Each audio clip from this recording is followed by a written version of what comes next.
Olá, amigos, sejam bem-vindos a mais esse episódio, né, que você possa estar vendo no podcast ou aqui através do YouTube. Recomendo a você que está escutando através do podcast, está no carro fazendo exercício, né? Bacana de se ouvir. Depois dá um pulinho e vem olhar as imagens, que é importante.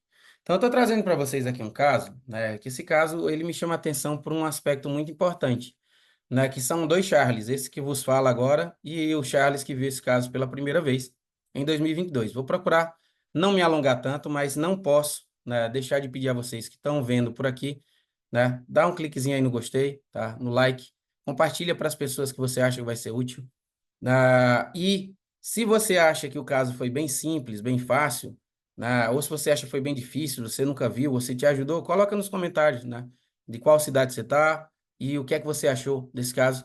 Isso é muito importante para que eu entenda, né, se eu estava sozinho nessa pegada ou se eu era, tá? Se vocês podem estar sendo a pessoa que viu esse caso aqui a primeira vez. Então, gente, esse caso é um caso de PDA, né, de fluxo bidirecional, que na época que eu observei, né, ele chegou para mim, é um Yorkshire, na época tinha ali por volta 2 anos e meio a 3 anos, tá?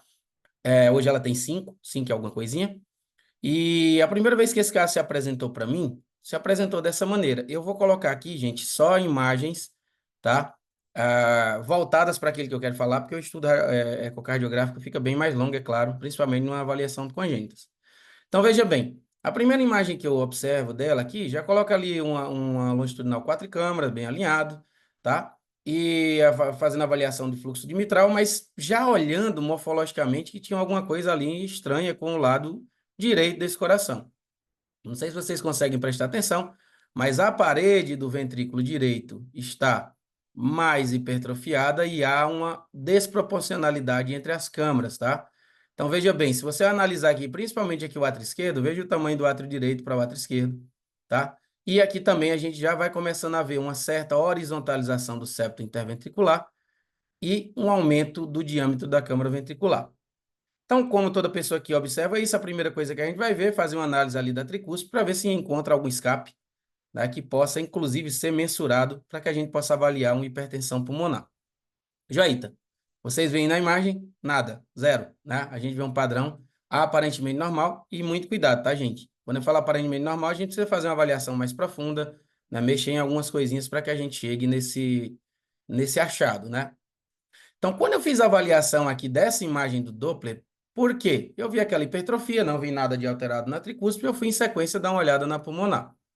Tá? Quando eu fui fazer essa avaliação, eu percebi que a pulmonar não apresentava nenhuma alteração morfológica. E naquela época, gente, isso me deu um nó. Por quê? Porque na minha cabeça só sobraria aí a possibilidade, a eliminar dali CIV, CIA, né, no estudo que a gente está fazendo, alteração de congênita de tricúspide, só me sobraria PDA.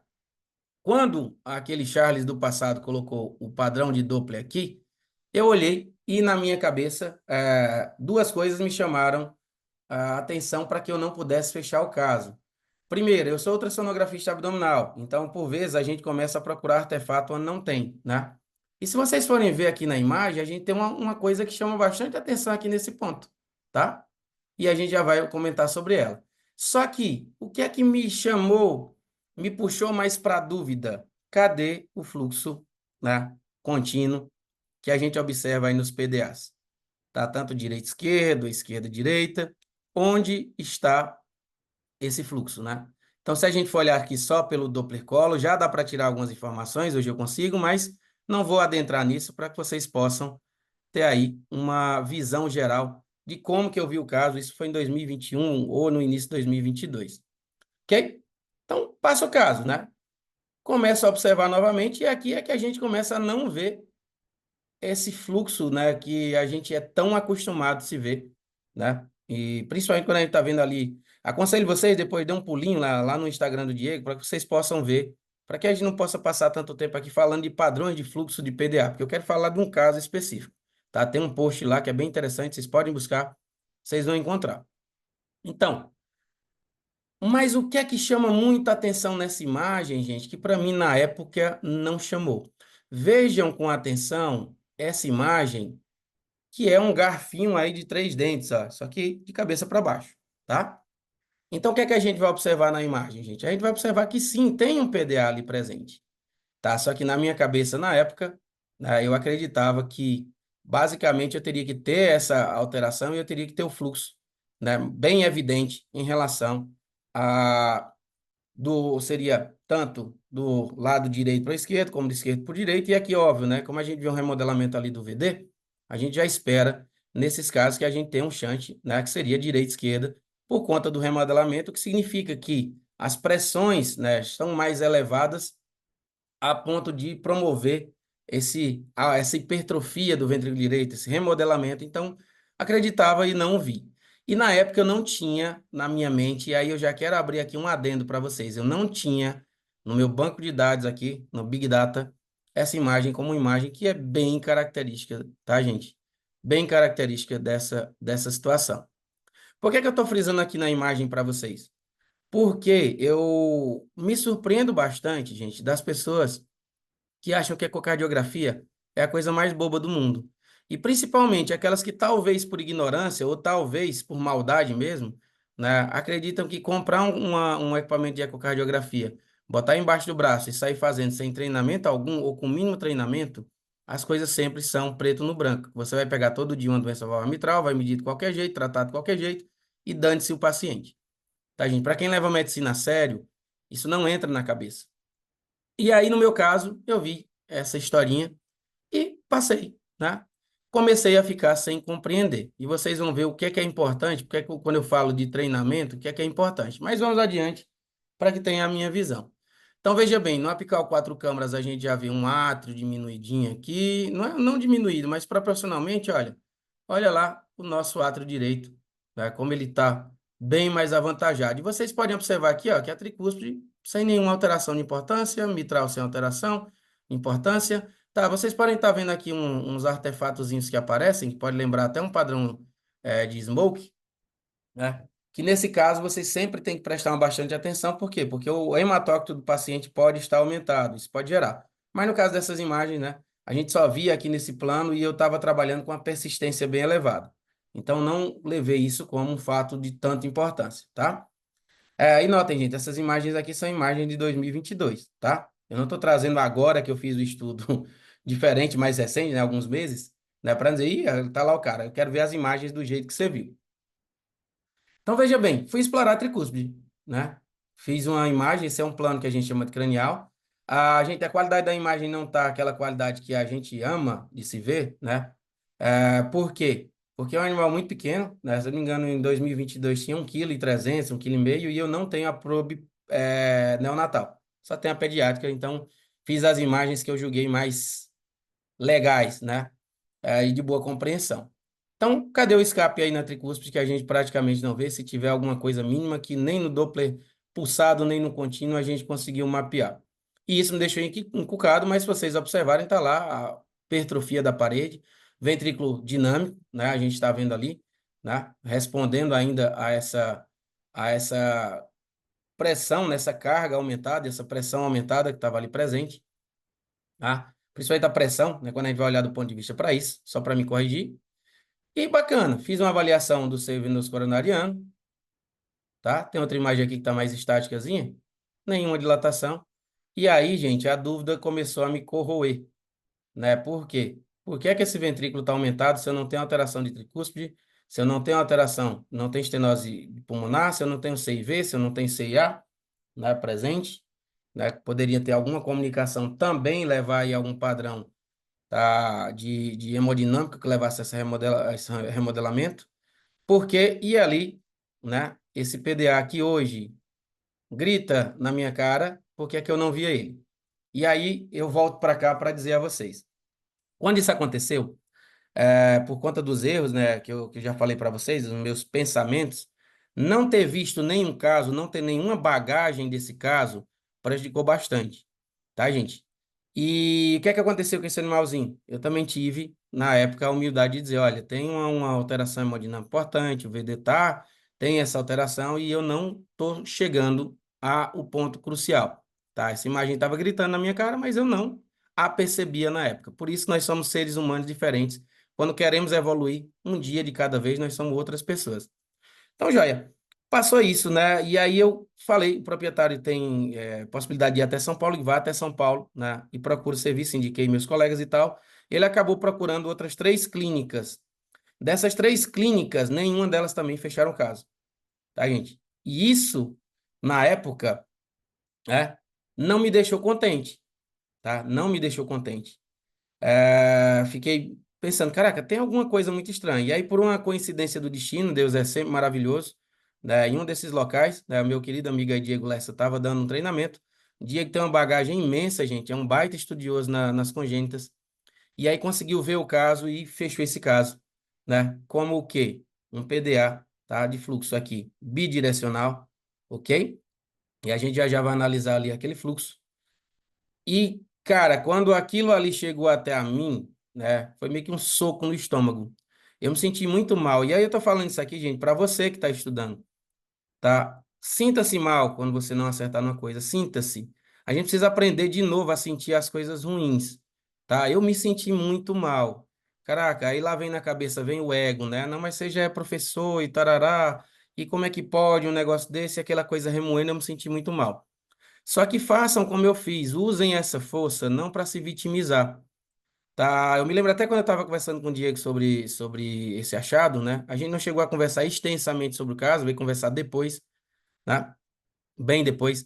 Mas quando eu estava falando para ele, cara, e o pessoal daí, não, não, ninguém conseguiu fechar. Eu me lembro como hoje ele dizendo, mas não usa isso como muleta, tá? Porque assim, se você quer ser o melhor no que você faz, não melhor do que os outros, mas melhor do que você não pode dizer, ah, então não fecharam, então eu também. Ah, mas é lá de São Paulo, sim, tem diferença, tá? A máquina que eu trabalho aqui, trabalham lá.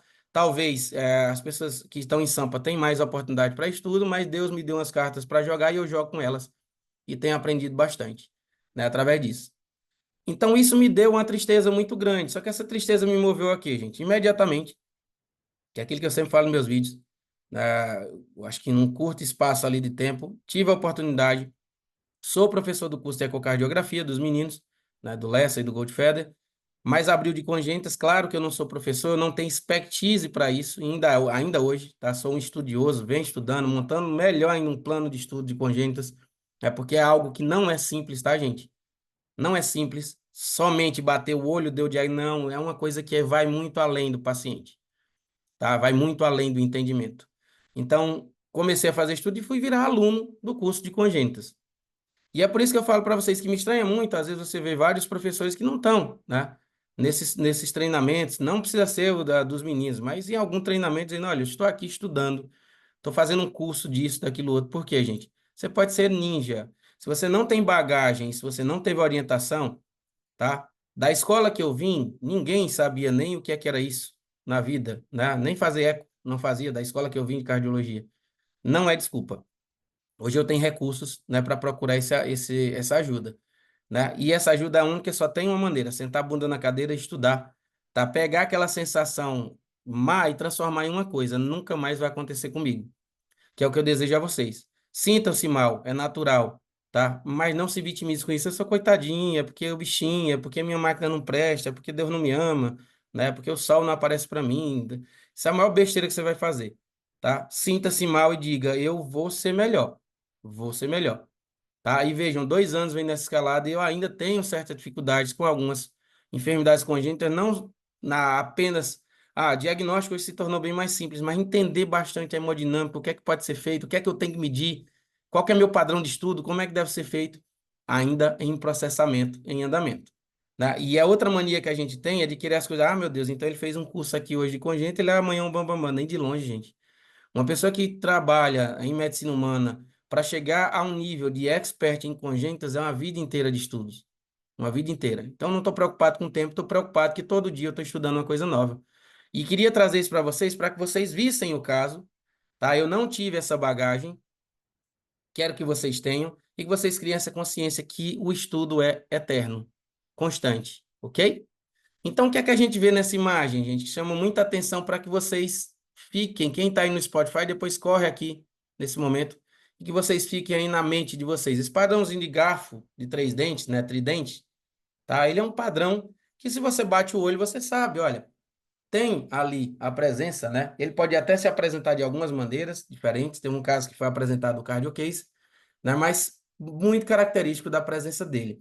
E que a ausência daquele fluxo que a gente está acostumado, aquele padrão mais corriqueiro, né, principalmente aquele padrãozinho contínuo ali, o pulsado, tá? O que a gente está mais acostumado, ver uma esquerda-direita da vida, né? Ou até direita-esquerda, não necessariamente ele vai estar presente em todos os casos. Então, o que é que acontece aqui nesse moço, tá? Só dando seguimento, gente, eu fui fazer uma avaliaçãozinha da função do ventrículo direito, tá? Através do TAPS e através do strain, e ainda demonstrava, tá? Que esse paciente tinha ali uma competência, né? O ventrículo ainda tem características, né? De boa contratilidade e de competência, tá? E um dado legal, tá, gente? Olha, vai fazer a avaliação, cuidado com a frame rate que você está utilizando, ok? E a frequência cardíaca do paciente, senão você está achando que está fazendo strain e não está fazendo nada. Detalhe, gente, ecocardiografia são mínimos detalhes. Então, quando a gente observa isso, olha, vou trazer esse fluxo para vocês, para que vocês possam entender. Primeiro, olha onde é que está meu gate, na região ali do ducto, tá? Tá apontado. Às vezes aqui vocês sabem que ele pode mexer um pouquinho para o lado ou para o outro ali, mas estava apontado no ducto. O que eu quero chamar a atenção para vocês? Um padrão de Doppler pulsado, onde eu vejo um padrão de fluxo bidirecional. O que é que seria? Olha a posição que eu estou aqui, gente. Qual que seria a maior quantidade aqui de fluxo? Veja bem, no momento sistólico, tá? Por isso, gente, imprescindível o uso de cabo de ECG, tá? Vocês têm que estar com esse cabo de ECG para entender melhor. Predominantemente se afastando do transdutor na sístole, e se afasta do transdutor sai de onde? Olha, gente, do lado direito do coração para o lado esquerdo. Então, tem aí um fluxo, tá? Que é direita, esquerda. Por isso o remodelamento que a gente estava observando ali. Joia. Só que tem outro fluxozinho aqui, ó, que sai da aorta e volta até a pulmonar. Portanto, um fluxo, perdão, bidirecional, com a predominância direita-esquerda, ok? Só que se vocês forem olhar até pelo sinal do Doppler aqui, ó, gente, pega com a maior dificuldade do mundo, lá no colo dava para ver frame por frame, mas não seria uma coisa muito simples, ok? Então, invistam em entender esses gráficos para que vocês possam ter maior assertividade, ok? Então, vamos lá, adiante. Para facilitar a vida de vocês, o que é que eu trouxe? Né? Conversando depois, quando eu falei muito tempo aí depois com o Diego sobre o caso, né, ele me passou esse paper e a gente teve aí a felicidade, né, da última aula do Cardio Case, falar um pouco sobre eles, né? A gente falou sobre Eisenmenger, vocês vão entender porque está dentro do contexto aqui do artigo. Então, esse artigo ele é de 2022, tá? De junho, onde a gente está vendo aqui, né, os principais achados e desfechos, né, em cães e gatos com um fluxo bidirecional ou contínuo, tá? Direita e esquerda, no PDA. Então, veja bem, o que é que ele está avaliando? Vamos passar um pouquinho, que tem coisa aqui que está se repetindo bastante. Primeiro, 43 cães e 3 gatos. Daqui, o que é que eu acho interessante que vocês saibam? Ó, foi um estudo retrospectivo. Não gosto muito de estudo retrospectivo, mas, nesse caso, gente, para a gente ter casos específicos, juntarem 46, é um pouquinho difícil você estar fazendo ali um estudo, né, que você vai acompanhar. Eu acho que um pesquisador vai levar a vida inteira para pegar um N desse aqui e olhe lá, tá? Para que ele possa publicar somente os casos dele. Então, por isso aqui, ó, multicêntrico, utilizaram outros centros, né, vários centros, e isso às vezes pode ser um problema, porque os dados não podem estar uniformes, o que foi coletado não pode estar uniforme, e a técnica não pode ser uniforme. Mas o que é que eles estavam buscando? Né? Primeiro, ver como é que era esse padrão, como é que se comportava a sintomatologia, né? Ver essa questão do hematócrito desses animais, e principalmente, gente, ver o desfecho com o uso de sildenafil, qual dose que seria mais ajustada para isso, né? Teria uma dose maior que ajudaria nesse sentido, e a avaliação da ICC direita, quando presente, qual é o impacto na sobrevida. Então, vamos passando aqui para que a gente possa ver, né? Já coloquei os parâmetros que eu falei para vocês, né? E dos índices ecocardiográficos, né? Foi utilizado o fluxo Doppler, que eu mostrei para vocês o espectral ali, né? Para demonstrar o shunt contínuo direito ou bidirecional, para provar que era o caso que estava ali presente. Foram observadas hipertrofia concêntrica do ventrículo em 40 cães e nos 3 gatos que tinham no estudo, tá? E veja como gato é difícil, tá, gente?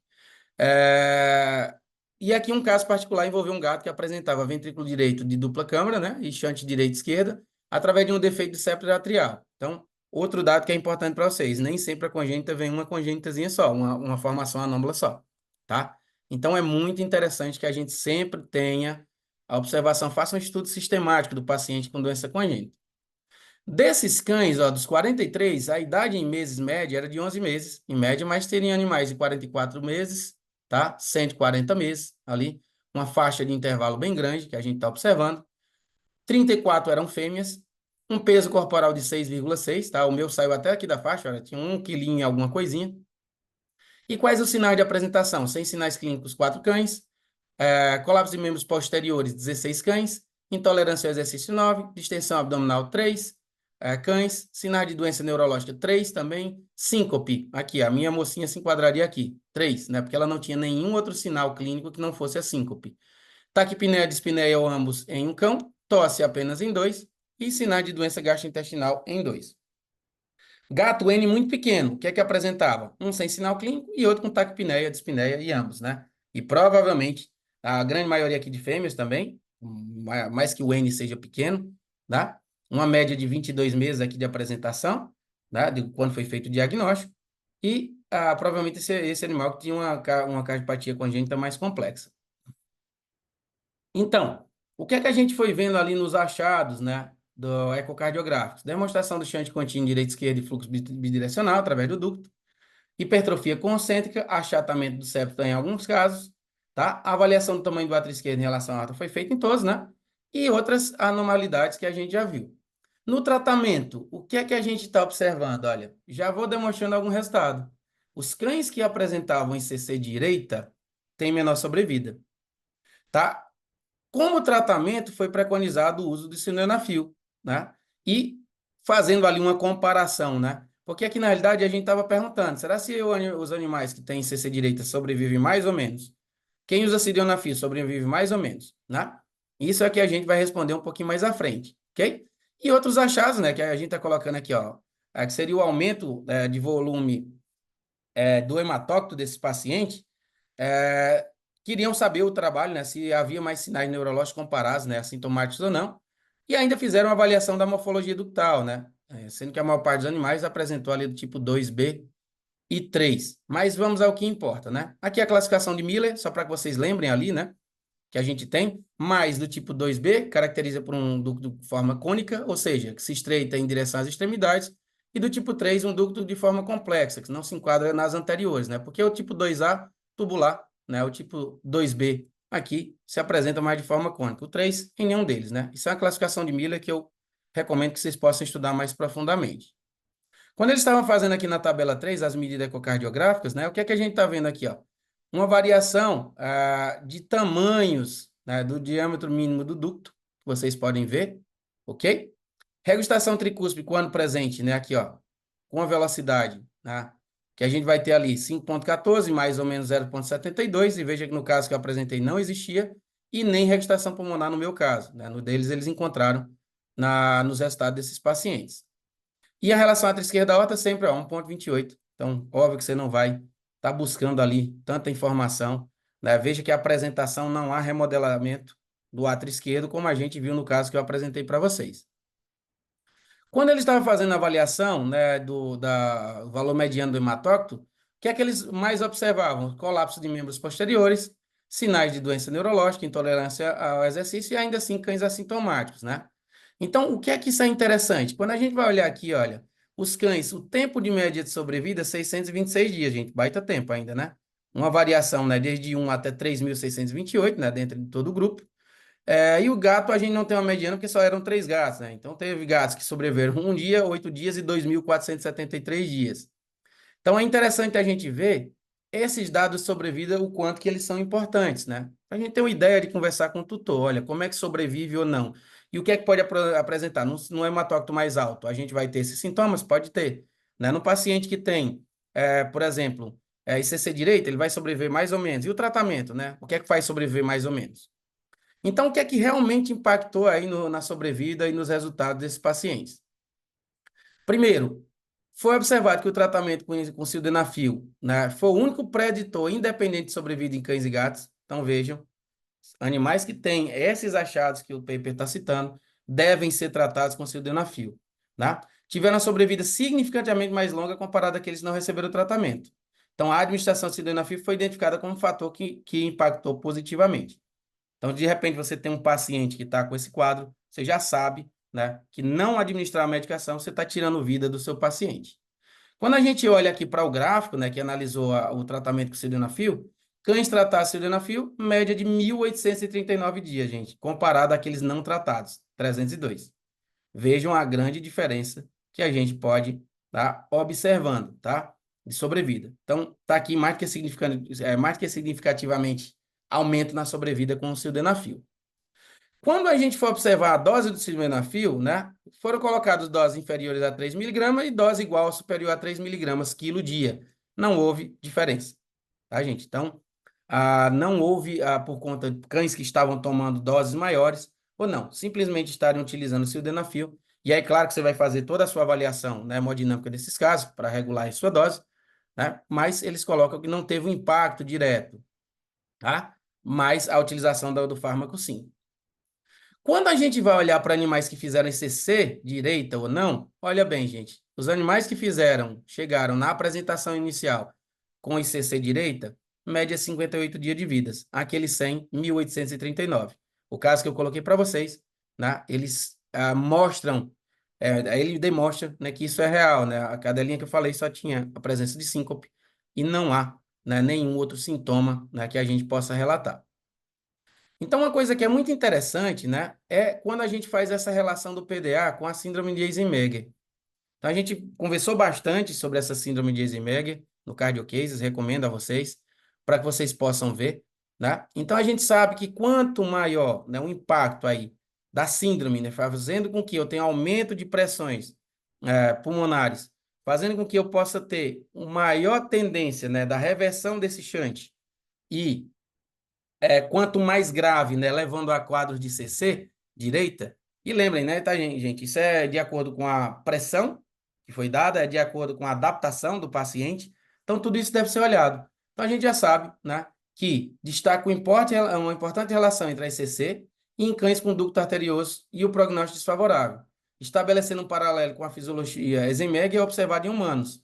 A fisiologia é caracterizada por uma condição em que o fluxo sanguíneo é redirecionado da direita para a esquerda, devido à elevada resistência vascular pulmonar, resultando em cianose e agravamento do quadro clínico. Então, o que é que me chama a atenção no caso da cadelinha que eu venho acompanhando, né? Provavelmente, talvez, né? Ela tem um padrão Eisenmenger ali presente, vocês já veem, né, que há um shunt bidirecional, mais com maior prevalência direita-esquerda, porém, talvez ainda, né, essa resistência vascular pulmonar não esteja num ponto, nesse momento, que vai trazer, que chegou a trazer tanto dano para ela. Mas é uma coisa para a gente ir continuar acompanhando e continuar acompanhando o padrão de fluxo, tentando se guiar em terapia, né, através disso, já que a gente sabe que o sildenafil pode ajudar, por mais que a gente saiba que a dose não vai, né, fazer tanta diferença. Mas vamos nos guiando dessa maneira. Quando ele fala aqui do artigo, né, perguntando ao artigo o que é que ele fala sobre os shunts bidirecionais, ele fala, ó, que animais com PDA bidirecional, né, tiveram apresentações variadas, né, diversas, e saem encaminhados para neuro, né, cuidar de emergência, são pacientes que são ali, né, que vão ser tratados por várias pessoas. Quando eles tinham ICC direito, menor sobrevida, né? Então, o que é que a gente tem que observar? Bacana, tem PDA bidirecional? Tem. Está apresentando ICC direita? Tendência de sobrevida bem baixa. Porém, olha, cães com PDA bidirecional e sem ICC, na apresentação de ICC direita, tá, gente? Tiveram sobrevida média superior a 5 anos. Né? Então, é uma coisa que a gente deve acompanhar de perto, sempre. Mesma coisa que estava aqui, ó. Os cães que tiveram PDA bidirecional sem ICC direita, média de 5 anos, mas olha aqui uma coisa interessante, gente. Quando o shunt era contínuo direita e esquerda, mesmo sem ICC, média de sobrevida de 2 anos. Então, a minha paciente se enquadra ali num prognóstico mais favorável. Tá? E aqui só uma perguntazinha, né? Mas a gente já respondeu, né? Eu tô deixando isso aqui tudo, gente, vários textos, que eu vou ceder esse material para vocês que estão aí no grupo do WhatsApp, para que vocês possam analisar, ler ele, né? Inclusive o próprio artigo vai lá para o grupo. Quem não está no grupo, né? Vai lá no meu Instagram, tem lá uma bolinha dos destaques ali, que é grupo do WhatsApp, você clica e participa do nosso grupo, tá bem? Para que vocês possam estar estudando. Tá? E lendo, não só tirando aqui as minhas impressões. Então, a gente já viu aqui, houve variação dos sinais clínicos, Então, cuidado, né? Vários sinais clínicos podem estar apresentados. Insuficiência cardíaca do lado direito, um desfecho pior, né? Os cães com PDA bidirecional e sem CC direita, sobrevida bem maior, mesmo comparados àquele sem CC direita e shunt contínuo na direita e esquerda. E algumas limitações do estudo, não? Reconheço várias limitações. Natureza retrospectiva, como eu já falei, falta de imagem em alguns casos, né? Variação na investigação secundária da hipertensão pulmonar, dificuldade de diferenciar entre causas cardíacas e não cardíacas da morte dos pacientes. Houve alguns gargalos, mas é a informação que nós temos, tá? E já ajuda bastante, tá? Já sabemos o que eu vou temer no paciente, qual shunt é pior, se o bidirecional ou o contínuo direita-esquerda, qual medicação que eu vou utilizar, o impacto na sobrevida, tá? Isso para mim já me traz aí uma boa resposta, principalmente numa situação tão anômala como essa, tá? Então, como conclusão, eu deixo o texto aqui presente. Acabei de citar o que é que o estudo está concluindo, né? Aumento de sobrevida nos animais com uso de sildenafil, presença de CC direita como impacto negativo na sobrevida desses animais, e o shunt bidirecional aí com um prognóstico mais favorável do que o contínuo direita e esquerda. Então, gente, isso era o que eu tinha para falar para vocês. Deixa eu voltar aqui para o primeiro slide, né? E o que é que eu quero chamar a atenção para vocês? Com isso, vocês têm ferramentas agora para enxergar um caso, tá? Que eu falhei no passado, tá? Não coloco que falhei 100%, porque encaminhei para alguém que tem mais experiência. Isso não é demérito nenhum, tá, gente? É mérito. Tô com dúvida, né? Eu quero saber. Você pode ser, sei lá, Tina Turner da ecocardiografia. Você tá com dúvida? Tem alguém que sabe mais que você? Manda, né? Porque você pode saber algumas coisas mais da tua rotina, mas sempre vai ter alguém mais experiente em alguma outra coisa. Então, saiba reconhecer, tá? E não se deixar encher de orgulho achando que você, mas ninguém é bom em 100% de tudo. Tive um baita aprendizado com o caso, espero que vocês não precisem passar por isso para aprender, que vocês escutem, vejam o caso, compartilhem para pessoas que fazem eco e principalmente que vocês saibam da responsabilidade que é fazer um exame ecocardiográfico. Não saiam por aí, gente, pegando máquina embaixo do braço e saem fazendo eco, tá? Não acreditem que só em fazer uma pós-graduação você vai sair ninja em cardiologia. Tá? Leva tempo, gente, experiência, colhem com as pessoas que sabem, tá? Você que está aí na pós-graduação, você vai entender. Se você tiver da metade para frente, você está mais perdido que quando você começou. Porque cardiologia, quando eu sempre brinquei no passado, cardio é fácil, é para que sua mente associe. Cara, isso aqui se todo mundo aprende, eu consigo, né? Mas não significa que seja simples, não é simplório, é complexo. Quanto mais você estuda, mais fácil fica. Era isso que eu sempre gostei de dizer ali, a cardio é fácil, né? Cara, é fácil, você estuda para dedéu, você senta a bunda na cadeira e você quer, tem responsabilidade dos seus pacientes. O meu exame é o mesmo preço daquela pessoa que está com a máquina aí fazendo besteira para cima e para baixo, mas meu coração está livre, porque eu sei que eu estou dando o meu melhor, eu sei que eu estou fazendo o que eu posso e ainda estou aqui compartilhando com vocês, tá? Aquilo que eu acertei e aquilo que eu errei, que é uma coisa também rara de se ver, né? Alguém compartilhar suas falhas. Então fica para vocês com todo carinho, né? Espero que ajude bastante. Fiquem com Deus e até o próximo caso. Um abração a todos.